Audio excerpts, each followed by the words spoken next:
They said there was a treasure on the island, its location known only by the dead. I could see it in my dreams. How was I supposed to know that in order to find it, I'd have to die too?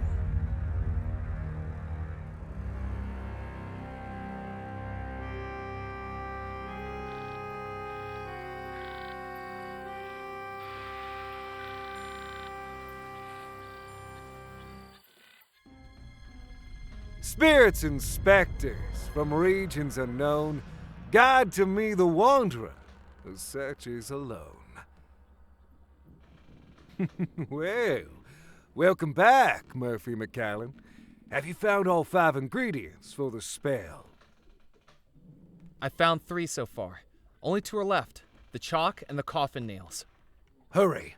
The island will lead you to that which you seek. I have no doubt about that.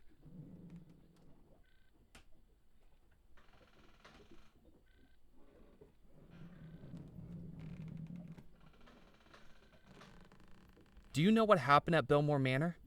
You want to hear a ghost story, Murphy McCallan? I want to know everything I can about that house.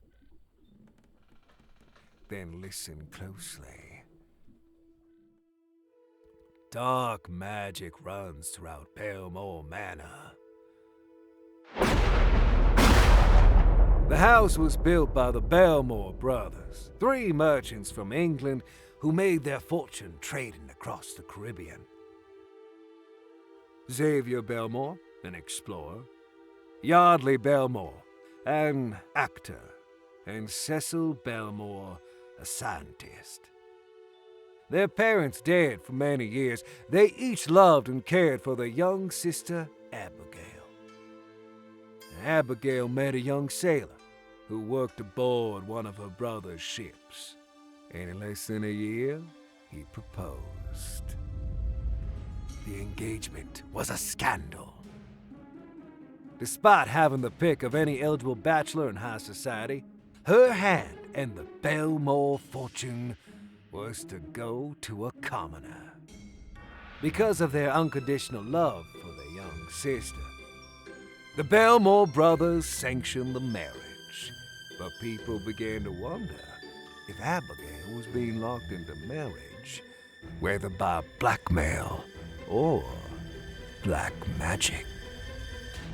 The grand wedding was planned by the 3 proud brothers, but in the months leading up to the wedding, each of the brothers, one by one, was lost, presumed dead.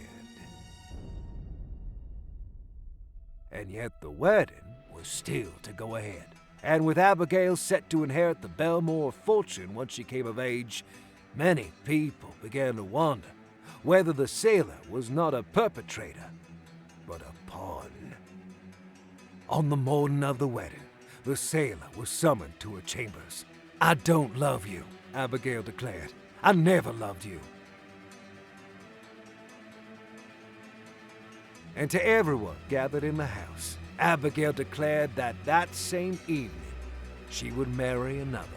John Rackham, first officer of the Belmore Trading Company, would be her new groom. Except that didn't happen. On the night of the wedding, everyone in the house suddenly and mysteriously vanished. Perhaps the last revenge of the scorned sailor. The house that night held a heart that would be broken, a victim who would be tricked, and a force that would unleash evil. But no one knows exactly who each was. If you want to find the treasure, Murphy, you'll have to find out.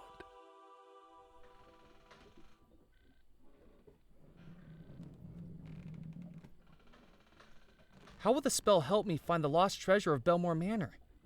There are things on this island that have gone unseen. Stories that have been left unheard, at least to mortals. I commune with regions beyond. Let me introduce you to a friend. Out of the shadows, the cursed and the damned, return now my servant to do my command.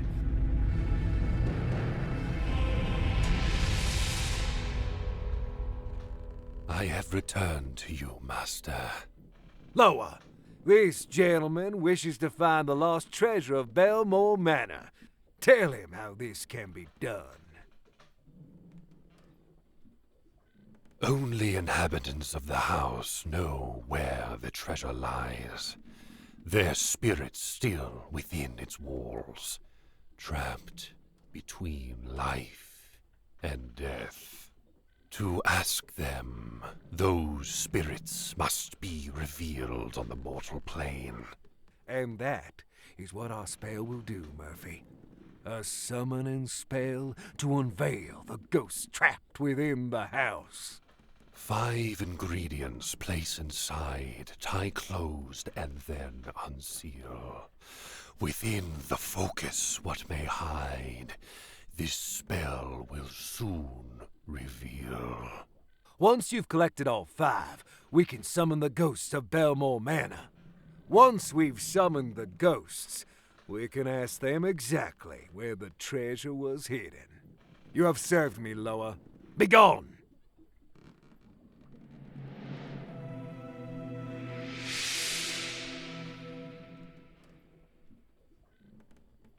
How am I going to find the spell ingredients? Everything I've ever needed for my voodoo spells, I have found on this island. It's as though this island pulls the supernatural to it. Keep searching. Once that's complete, I will show you the final step of the spell. I'm going to finish finding the voodoo ingredients. Hurry back.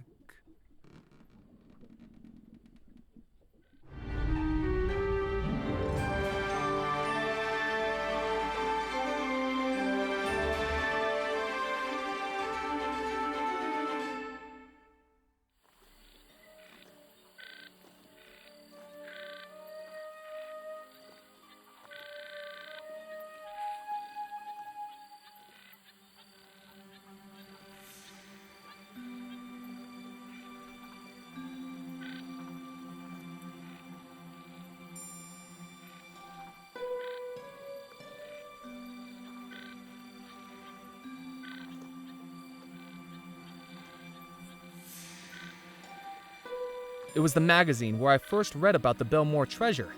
Now I was going to find out if it was more than just a ghost story.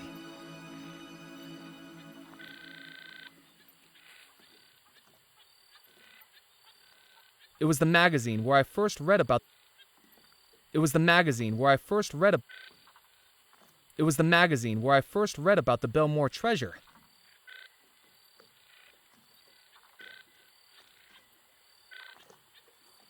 It was a small leather pouch with a drawstring, used for voodoo spells. Currently, it held black feathers, gunpowder, and rum.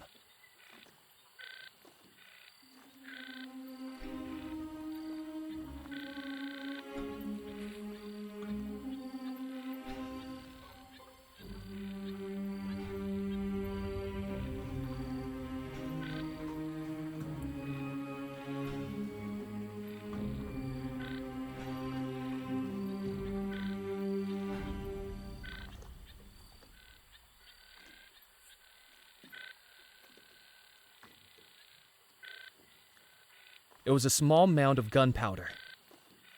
It was a bottle filled with rum. It was a handful of nails, once used to seal up a coffin. It was a crumbling rock of chalk. It was a pair of feathers, both black.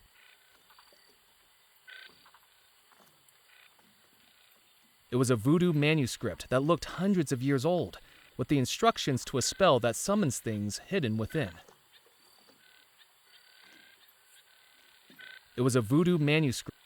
It was a voodoo manuscript that looked hundreds of years old, with the instructions to a spell that summons things hidden within.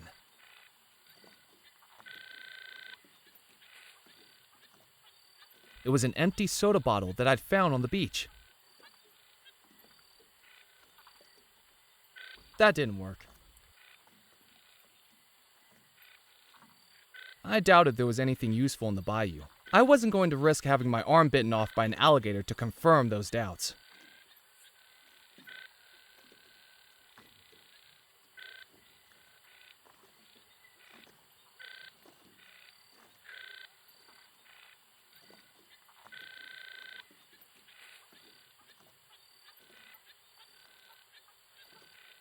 I filled up the bottle with the swamp water.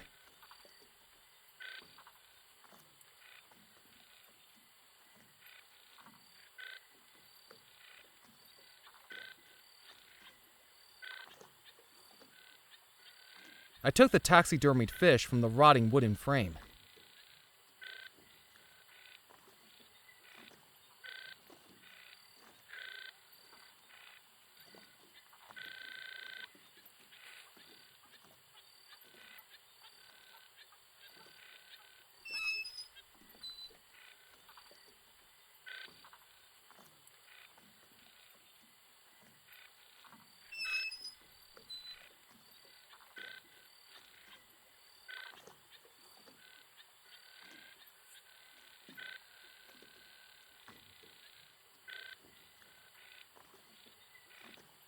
With a bit of elbow grease, I pushed up the wooden window frame.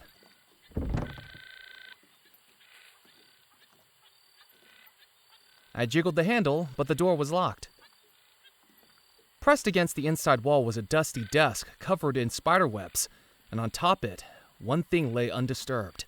A small folded document, which I picked up, along with an unintentional 8-legged companion. Ugh! Ghost stories and haunted treasures I could handle, but spiders gave me the creeps. There was nothing else of interest in the shack.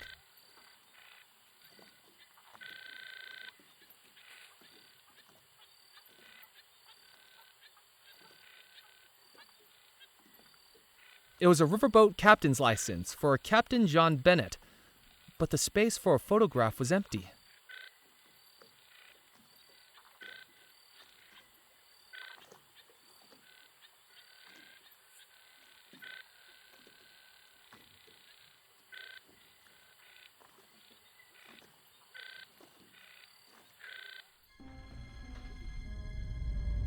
You've returned. Have you found all the ingredients and placed them in the gree-gree? Not yet, but I'm working on it. I'm going to finish finding the voodoo ingredients. Hurry back.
It was the magazine where I first read about the Belmore treasure.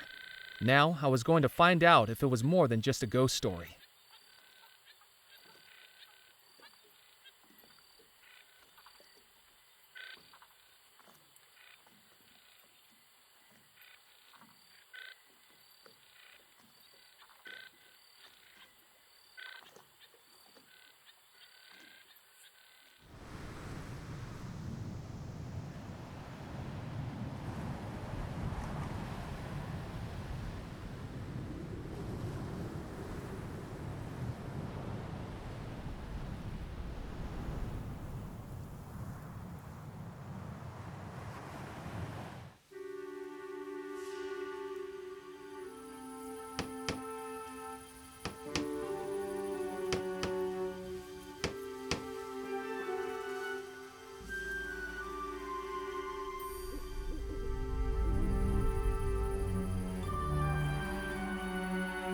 The tin was empty.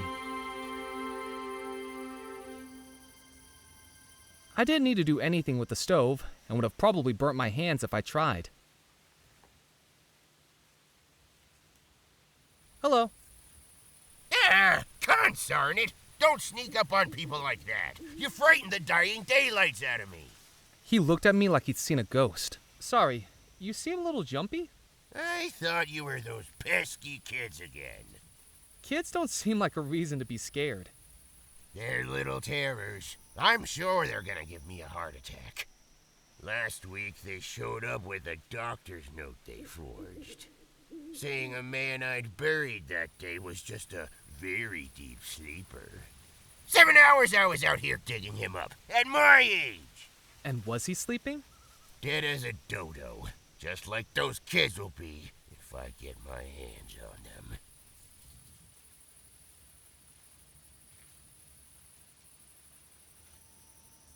My name's Murphy McAllen. I've just arrived on the island. Well, welcome, Mr. Murphy. I'm Edgar Kettle, gravedigger, undertaker, coffin maker, and anything else that needs doing to keep this cemetery running. I'm looking for the treasure of Belmore Manor. Another treasure hunter. Well, let me tell you something, young man. Don't even think about digging up my graveyard. There's no treasure buried here, and I'm already busy enough filling in the holes that are meant to be here. Do you know anything about the disappearance at Belmore Manor? I think it's important to leave the dead to rest in peace. But what if they're not in peace? Well, I think there's more to that story than meets the eye. You know the three brothers went missing, right? Well, if you ask me, I think Abigail Belmore was behind it. She was engaged to a sailor, but nobody like her would go for a commoner. She might have loved him. She could have loved somebody with a big bank account, too. I think she must have been using him, pretending to love him so he'd do her dirty work for her, bumping off her brothers. Then afterwards, she drops him and goes to marry the officer of the company. Fiendish. Those are some pretty serious allegations. Just a feeling, that's all. I don't have any evidence. But when you work with cadavers, you kinda get a sixth sense about things. People killed in mysterious circumstances. Like you can tell when someone's sneaking up behind you. You actually seem to have trouble with that. Wise guy.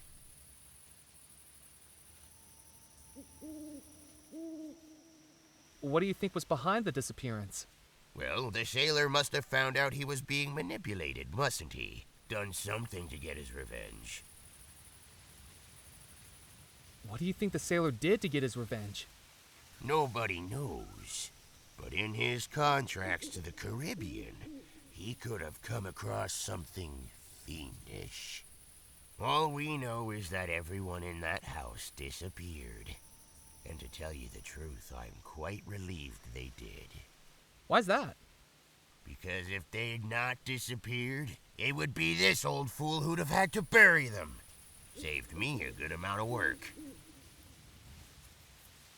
have you got any spare coffin nails? No, I don't got any to spare. I have to buy these out of my own pocket. Do you know how much the parish gives me per burial nowadays? A pittance. The roof's leaking, my table's broken. I've used floorboards to build some of the coffins. Take my advice.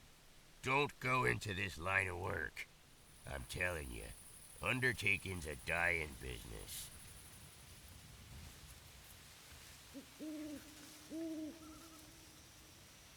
Have you ever accidentally buried someone who is still alive? Not that I know of. When you think about it, how would I know? Shouts for help? Desperate shaking of the coffin?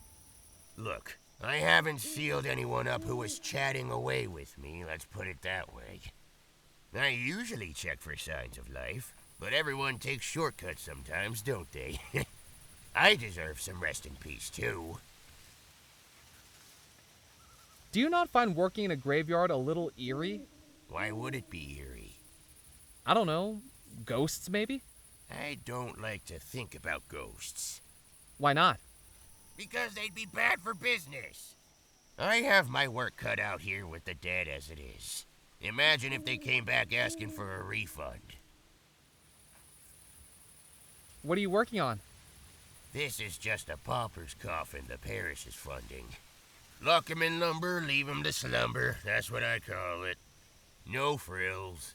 This'll end up 5 feet under by the end of the night. I thought it was supposed to be 6 feet.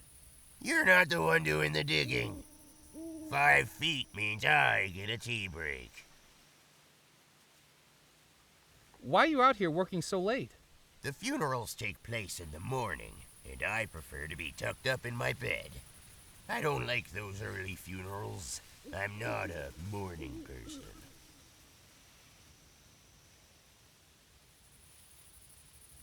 Did the coffin just move? Don't even joke about that. I best be running along. Don't drop dead. I don't want anything else adding to my to-do list. The tin was empty. I disturbed Edgar enough. The coffin lid had been nailed down securely. I wasn't going to be able to open it.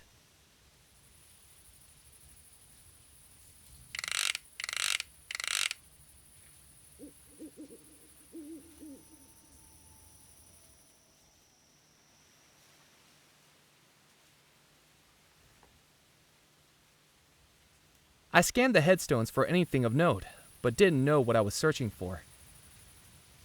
I scanned the headstones for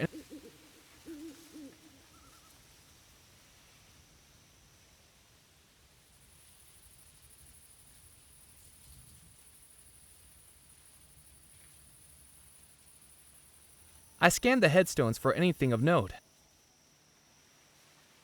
I scanned the headstones.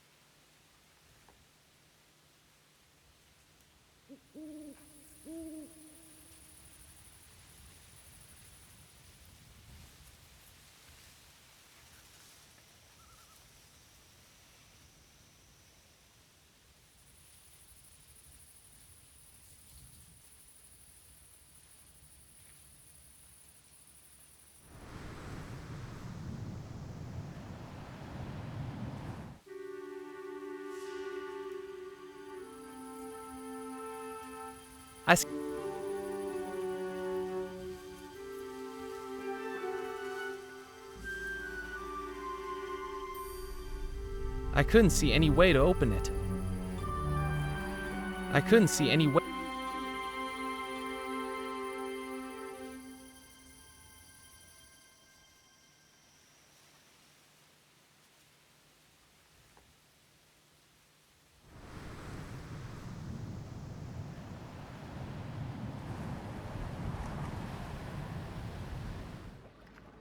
Walking into the port town of Dead Nettle, I could sense its history in every stone, brick, and plank.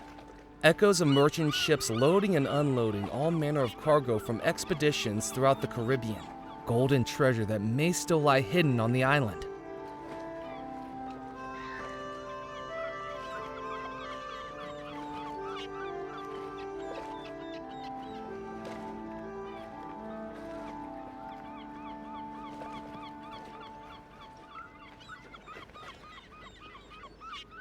I tried the door. It was locked.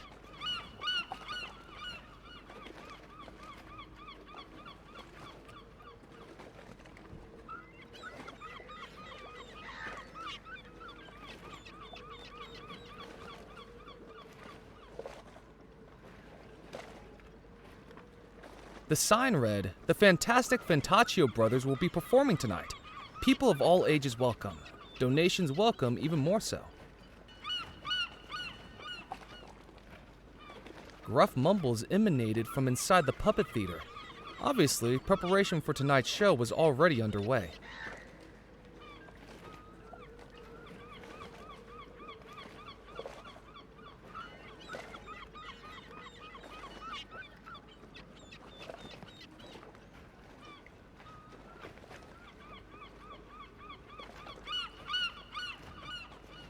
The poster advertised billiards at the Captain's Club, with 3 billiard balls and 2 cues framing a cube of billiard chalk.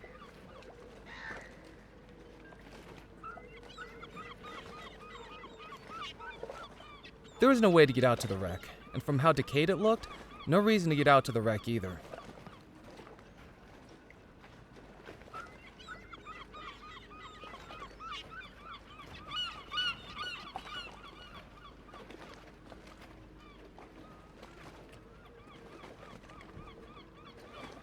The latest newspaper contained a photograph of the fisherman on the docks, with a headline declaring he'd just broken the island's heaviest catch record. Nothing else was of interest.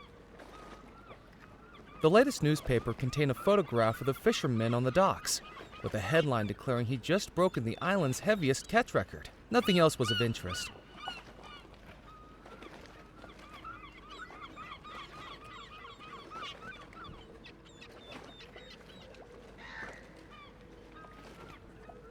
The fishing net was so worn it looked like it might fall apart at any moment. It wasn't going to be of any use to me.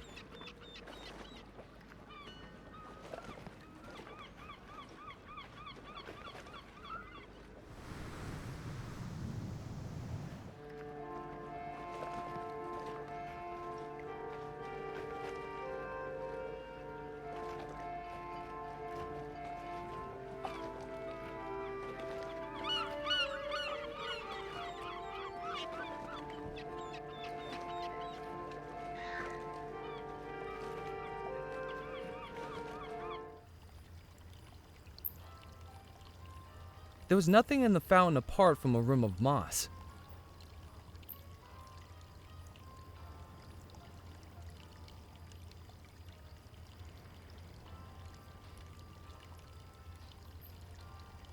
I glanced at the ledger on the podium. It was mostly empty, and the few entries there didn't seem of any interest. "Good evening." He looked past me like I was invisible, as though if he ignored me hard enough, there was a chance I'd disappear. I said good evening? I suppose, if one's standards are low enough. Have you taken a wrong turn, sir? I'm just having a look around. Well, make it a quick one. Who are you? My name is Felix Greer, maitre d', bartender, and acting manager of the Captain's Club, when Mr. Perkins has his night off. And who, pray tell, are you? Murphy McAllen. I'm looking for the lost treasure of Belmore Manor. Oh, goody, another young adventurer seeking fame, fortune, or some combination of the two. Just what Dead Nettle's been lacking for local color. What is this place? This, sir, is the Captain's Club, a private members club for current and retired sea and riverboat captains. We are highly exclusive. Are you a captain? He asked with a smugness that told me he already knew the answer. I thought not. Then may I recommend a swift exit? You'll find a convenient egress approximately 180 degrees to starboard. If you like, I can give you a good swift kick in the right direction, sir. And don't feel a need to stop walking until your ankles get soggy. What can you tell me about Dead Nettle? Do you think you've wandered into the local library? Should we gather around for story time? I was just hoping to talk to someone obviously so knowledgeable about the area. Well, yes, unfortunately I'm plagued with an encyclopedic knowledge of the local area. My concierge duties require it. I have a spiel. Welcome, hardy traveler, to our quaint port town of Dead Nettle. Once this town you see around you was a hub of commerce, a beacon for ships bravely navigating between America, Europe, and the Caribbean. With the unfortunate dissolution of the Belmore Trading Company, our town has settled into a quieter life, perfect for the sailor ready to hang up their cap. We hope that you enjoy your time in our homely town and perhaps explore some of the local sites. With the Captain's Club always here as your home port. Why was the Belmore Trading Company dissolved? Well, you're taking me off script, but it really was quite the scandal. The 3 owners of the company vanished, and there was simply nobody left to run the company. Wasn't there anyone who tried? The first officer of the company, Mr. Rackham, looked to step up, but he disappeared too. I do wish the company hadn't collapsed. I bet lots of people share that wish. I might have more customers if it hadn't. What do you know about the lost treasure of Belmore Manor? Do you think you're living in a storybook? Weathered maps, talking parrots, X marks the spot? Grow up, you silly boy. Captaincy is an accomplished skill which doesn't need belittling by childish tales like lost treasure. What do you know about the Belmore wedding? You mean the disappearance of the Belmore wedding. On moonlit nights when the waves crash against the rocks, the captains of this club trade yarns about this very mystery. Did you know Abigail Belmore's fiancé was a sailor who worked on the ships? Some of the old boys here even worked with him. They say he loved her, as true as a captain loves the sea. But she was a temptress, a siren who scuttled that sailor's heart. What did she do? After months of engagement, she broke it off and chose to marry an officer of the company instead, on their very wedding day. Who was the man she chose to marry instead? John Rackham, a landlubber who only used the bounties of the sea to fill his coin purse. But the Belmores harnessed his ambitions for the company, his expertise at imports and exports. Why did she do it?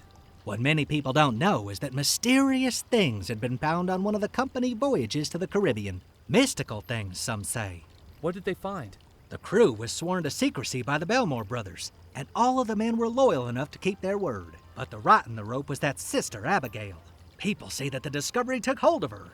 With the broken heart of the sailor and the resources of the officer, she was about to unleash something terrible. Perhaps it was a good thing that they all disappeared. Do you think that's true? Of course not. It's all nonsense. But the captains do love to outperform each other with such tales on a dull evening. What makes you think I'm not a captain? Well, for one thing, you lack the grizzle, the crustiness, the essential R of a captain. How do I get those?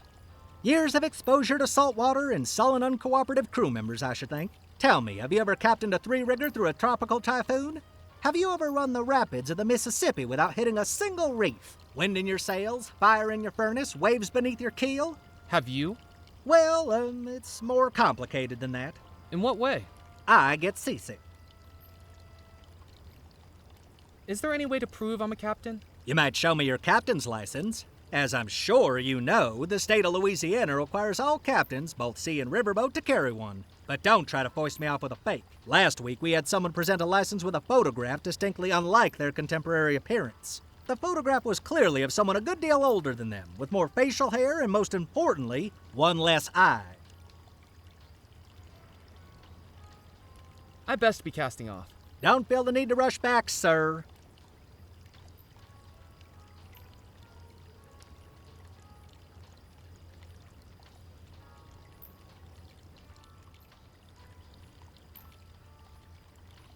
It was a riverboat captain's license for a Captain John Bennett, but the space for a photograph was empty.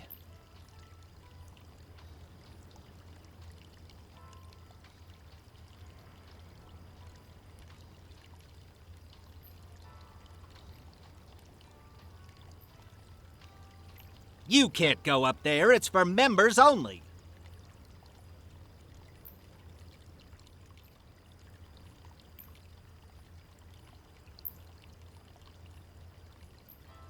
I didn't have anything else to ask Felix. There was nothing in the fountain apart from a rim of moss.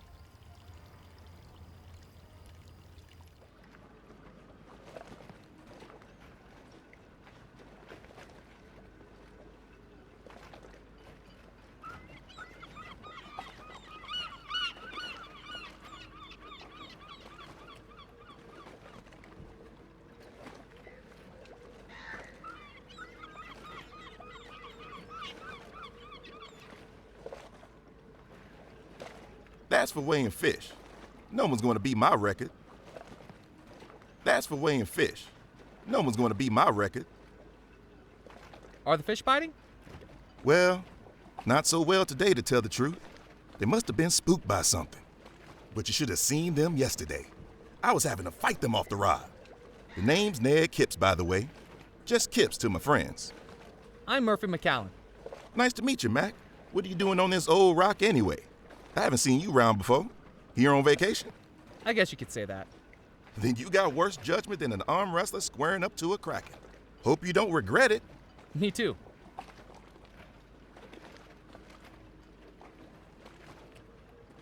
What's that book you're reading? The Louisiana Book of Records. There's this fish called a pinkoza that swims around these parts. Delicious barbecue. And you're looking at the fella that's caught the heaviest pinkoza ever weighed at the Dead Nettle Docks. Now I'm looking to see if it's a state record, maybe even national, or a world record. That's some achievement. Oh, it was. Got my photograph on the front page of the newspaper and everything. What do you do with the fish you catch? A couple I save for myself, and the rest I sell to the Captain's Club. They fancy them up with lemon lobster, slawfish something or another. Fools. Everyone knows the best way to cook them is to barbecue them. But then again, I haven't eaten in that place my whole life. Why not? I don't have a captain's license, so they won't let me in. Don't you have a fishing boat? Now, I used to. The Petit Pichet. But they don't count it if it doesn't have a crew. What happened to it? That's it across the harbor with its bow sticking out the water. It was the strangest thing. There I was, fishing just out in the bay, when a sea serpent comes out the water, wraps itself around the boat. Well, I was going to be a goner. Jabbed my fishing pole right in its beady eye, throttled the motor, and managed to make it back to shore just as the hull went under. It's lucky I made it out alive. That's a pretty tall tale. I wouldn't believe it myself if I hadn't seen it with my own eyes. It was clear that Ned had a penchant for fanciful stories. He told them with such vigor, I think he'd convinced himself they were true. I'm looking for the lost treasure of Belmore Manor. Well, I've heard a tall tale or two, but even I'm not spending my time looking for that. It's been lost for 30 years now. Lost means it's still ready for finding. I've traveled every waterway on this island, and I haven't even seen a hint of it. It could be at the bottom of the ocean for all I know. And I've found a few treasures in my time. French treasure, British treasure, pirate treasure, but no Belmo treasure. Do you still have those treasures? Well, I had to hide them again. Give someone else a chance to find it. I wouldn't believe it myself if I hadn't seen it with my own eyes. What do you know about the disappearance at Belmore Manor? Now there's a tale to tell. You know about Miss Belmore? The bride engaged to the sailor? I heard she was having an affair, getting up to no good with this fellow called John Rackham. He was one of the Belmore Company's higher-ups. Anyway, sailor catches wind of it and tricks Rackham into giving the lady a gift. That's what caused everything to go topsy-turvy. What was the gift? Call me a liar, but there are places in the Caribbean that trade things more elusive than gold. Ungodly things. Is that what you think caused the disappearance? What else could it be? What can you tell me about Miss Belmore? Abigail. More beautiful than a mermaid, and twice as fishy. Seems like such a nice girl, too. Until the affair. It seems so unlike her. What about the sailor? Don't know much about him. Never met the fella. I never got involved in the dock work, to tell the truth. Always preferred to sit with my fishing pole and fend for myself. We all figured that Abigail being in love with him and everything. He must have been fine folk. I think we were wrong. Poor Rackham, though. He was wronger still. I'm a business guy myself. Get the product, sell the product. Nothing wrong with bringing home the bacon. But he brought back trouble, and he paid the price. I suppose it was a mistake for him to get involved with Abigail. It's risky mixing business and pleasure. Catch you later, Ned. See you around, Mac.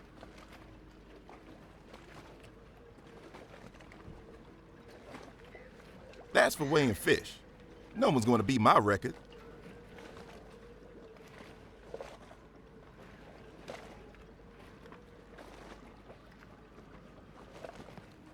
I decided.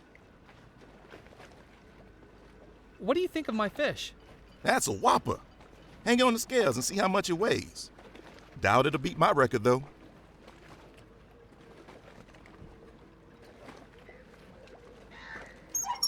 I hung the fish on the scales. Nice try, Mac, but it's going to need to be heavier than that to beat my record.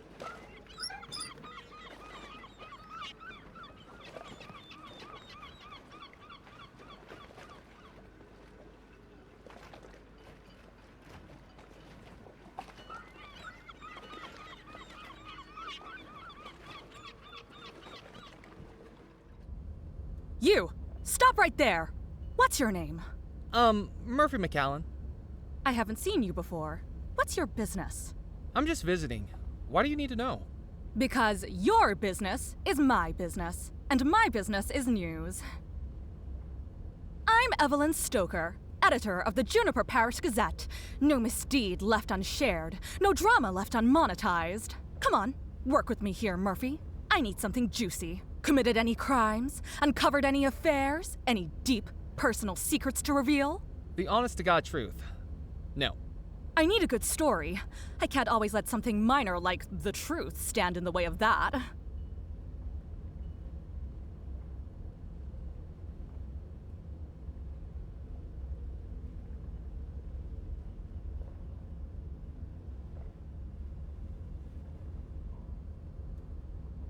Don't even think about touching that machine.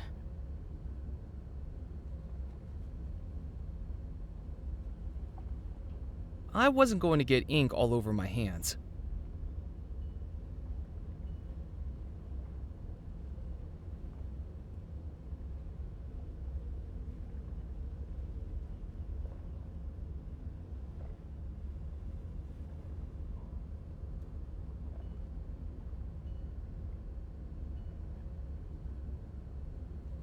That wasn't going to work. Besides, I didn't know how to operate it. There was no way I was going to get past the newspaper editor to get it. Besides, I didn't know how to operate it.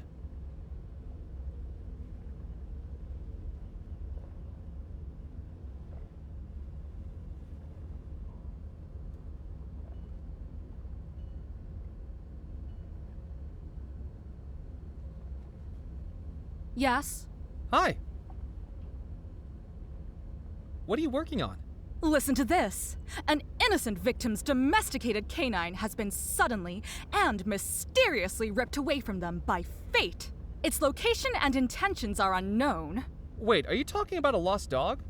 Technically, it's not lost anymore. It was found shortly before I got to the house. But still, the story must be written. I have a headline suggestion. Lost dog, not lost. I have a personal suggestion. Butt out. Don't you have more interesting stories to write about? The crackpots this island calls a population wouldn't know something interesting if they paid for it. Which they hardly do. Believe me, I've tried to get juicier stories. Scouring the island, doorstop interviews, hiding beneath windows. You eavesdrop on people through their windows? It's called investigative reporting. I'm doing some research on the treasure of Belmore Manor. Leave it. That's my advice. There's no story in it. No story? Not that anyone would believe. And I've got advertisers breathing down my neck. What's your theory on Belmore Manor?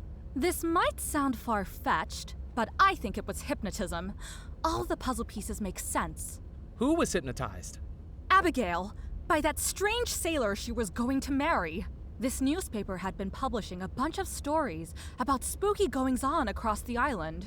We even had tip-offs of black magic inside Belmore Manor. Can you believe it? Who was doing black magic? Well, we weren't told for sure, but it makes sense, doesn't it? The sailor! Why else would someone as powerful as Abigail want to marry a lowly manual worker like him? Come the night of the wedding, and she wised up. Married John Rackham, the company's first officer. Much more on her social standing, and a responsible choice for the company. What do you think caused everyone to disappear? The last revenge of the sailor's sorcery. But imagine me writing that into a piece of serious journalism. I'd be laughed out of the industry.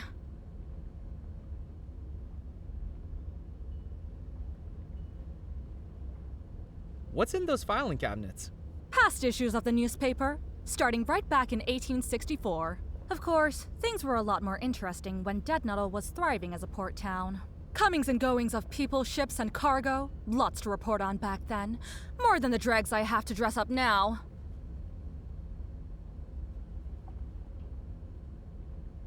Why did the ship stop coming to Dead Nettle? The Belmore Trading Company was the heartbeat of this island. After the disappearance, there was no one left to run the company, and it all got sold off. When that folded, so did pretty much everything else. Do you have any back issues featuring the Belmore Manor wedding? We don't, I'm afraid.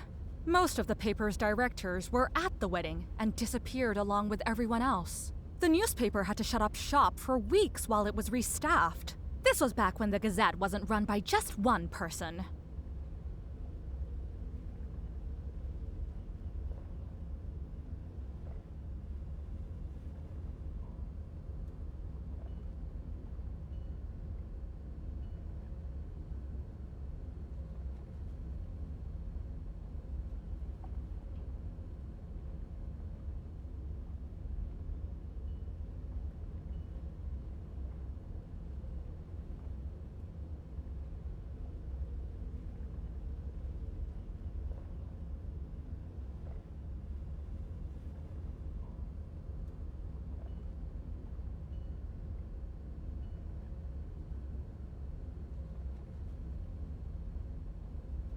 Would you take my photograph? Do you know how much the chemicals cost to develop those photographs? I'm on a limited budget here, McAllen. Unless you've done something notable, you're not getting into print.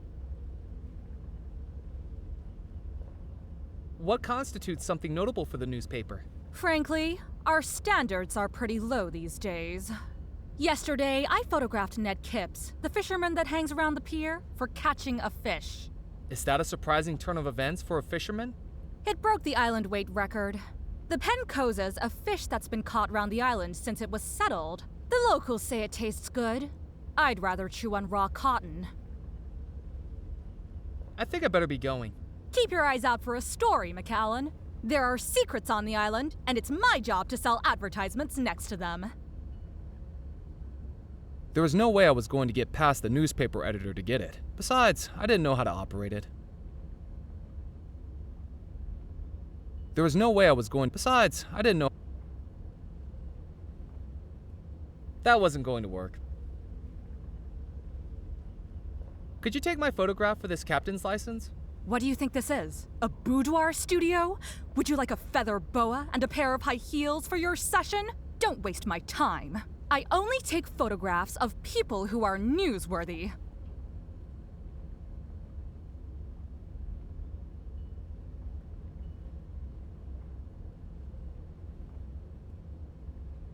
That wasn't going to work. I couldn't do that. The twine was going to be of more use to me intact.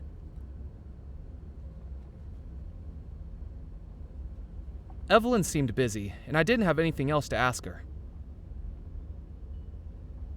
Don't even think about touching that machine.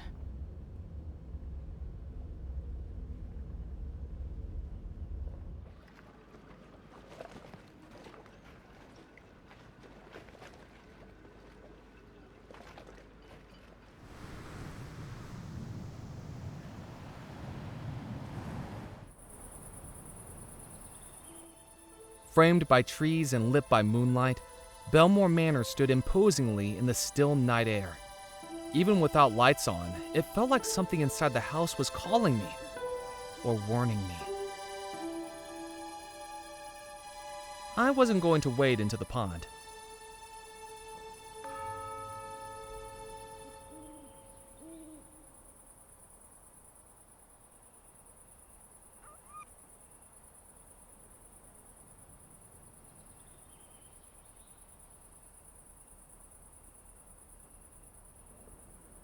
I scanned the house for a way in, perhaps an unlocked door or window, but my search was without luck.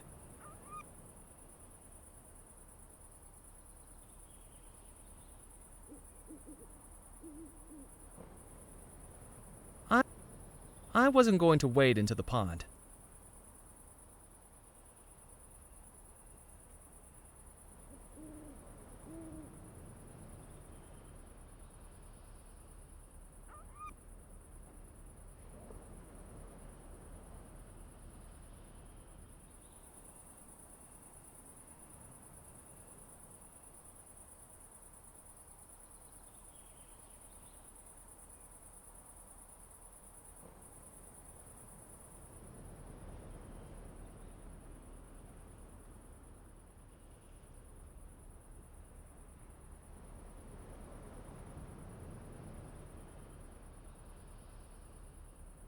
From the gathering moss and rust, it was clear the patio set hadn't been used in decades.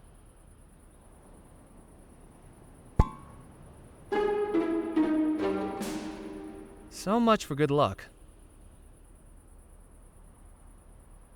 I picked up the horseshoe that assaulted me. It was heavy, very heavy.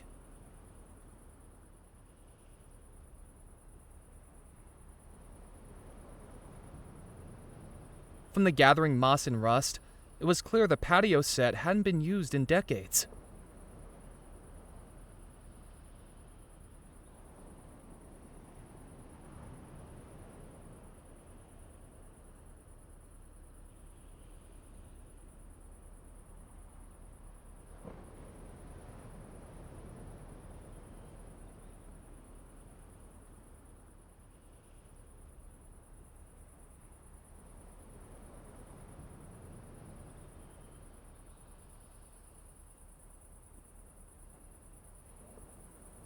With a deep breath, I took hold of the door handle of the house I'd been thinking about for months and turned it. Unsurprisingly, it was locked. I briefly considered breaking into the house, but unsure of just how true the ghost stories were, decided it was better to not risk angering any spirits that may have been in there. If I was getting in, I was going to need the key.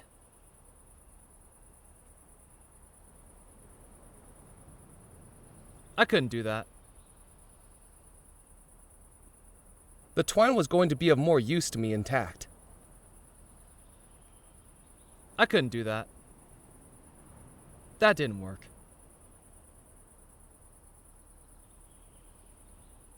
With the ripped seam as an opening, I placed the horseshoe inside the taxidermied fish. Now it was heavy. I couldn't do that.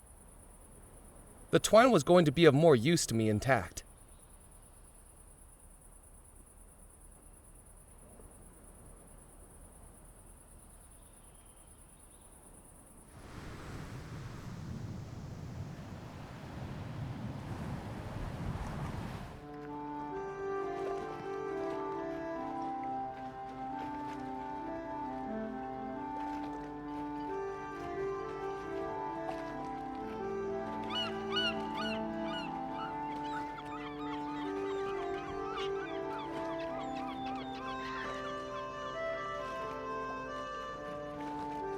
If I was going to make use of that, I needed a fish to weigh.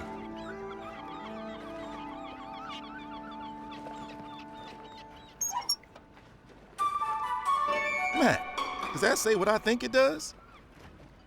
You've been holding back on me. That breaks my record. McAllen!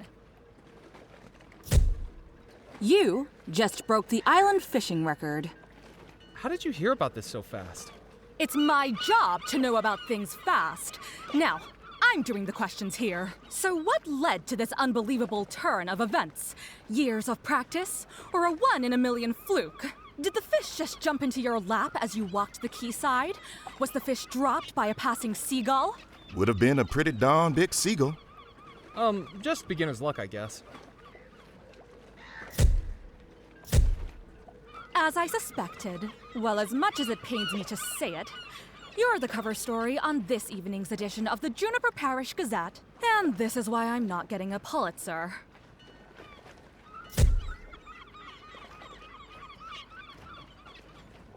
I've got to hand it to you, Mac. That fish is a whopper. I wouldn't believe it myself if I hadn't seen it with my own eyes. I'd had enough of carrying the suspiciously heavy fish around. I decided to leave it there. I decided to leave Kips to his fishing.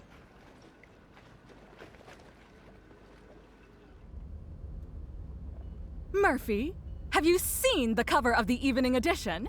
I think we caught your personality perfectly in that photograph. Naive, simple, unsophisticated. Makes it all the more surprising that you actually accomplished something. I wonder if I should have it framed. That will cost you. I picked up the newspaper. The fewer people that saw it, the better.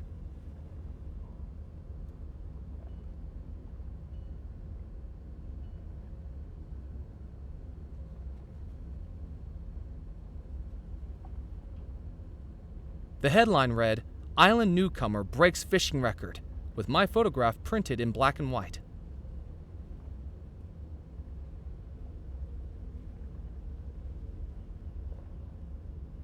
The headline read, "Island Newcomer Breaks Fishing Record," with my photograph printed in black and white.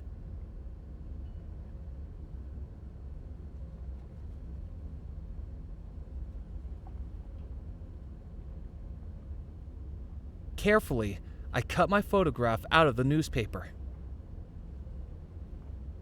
I stuck the cutout photograph onto the still tacky interior of the captain's license. It was convincing enough.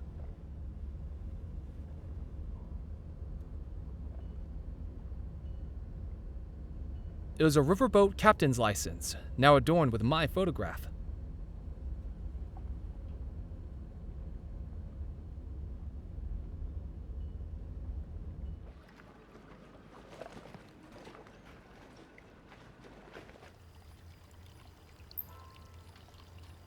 I didn't have anything else to ask Felix.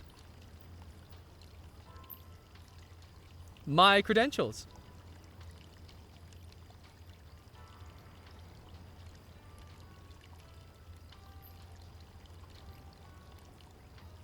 You're telling me you are a captain? I trust it's all in order. Look, Sonny, the bylaws of this club only allow the club manager to verify a captain's license. And Mr. Perkins is enjoying his backgammon evening with Mrs. Perkins and the ladies this evening, with strict instructions not to be disturbed. So I'll be accepting this tonight, but try this again tomorrow night and it'll be another story. Now, with that said, a warm and hearty welcome to the Captain's Club. We sincerely hope you make use of and enjoy our facilities, and do please let me know if I can be of any assistance at all.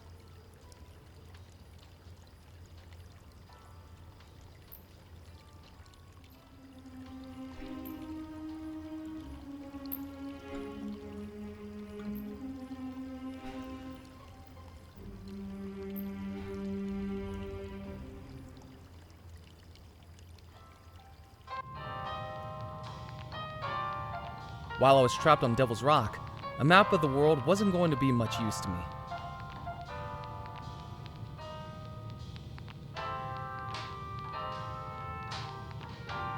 I considered playing a game, but billiards without the balls and cues wouldn't have been very engaging.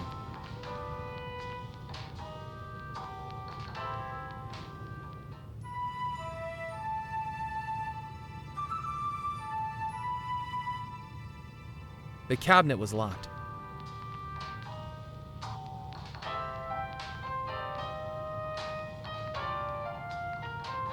It was locked.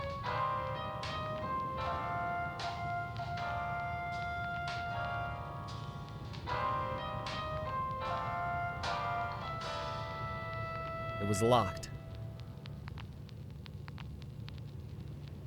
The cabinet was locked. The ceiling fans were off. The ceiling fans were off. I considered playing a game, but billiards without the balls and cues wouldn't have been very engaging.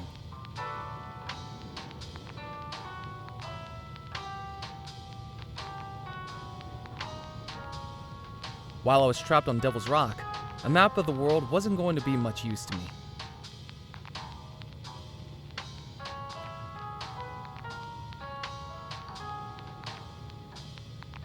The twine was going to be of more use to me intact.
They said there was a treasure on the island, its location known only by the dead. I could see it in my dreams. How was I supposed to know that in order to find it, I'd have to die too?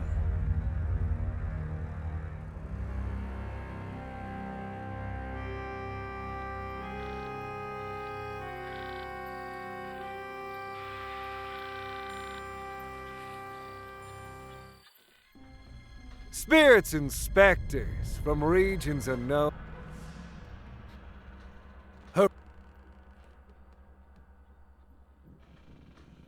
I'm going to finish. Her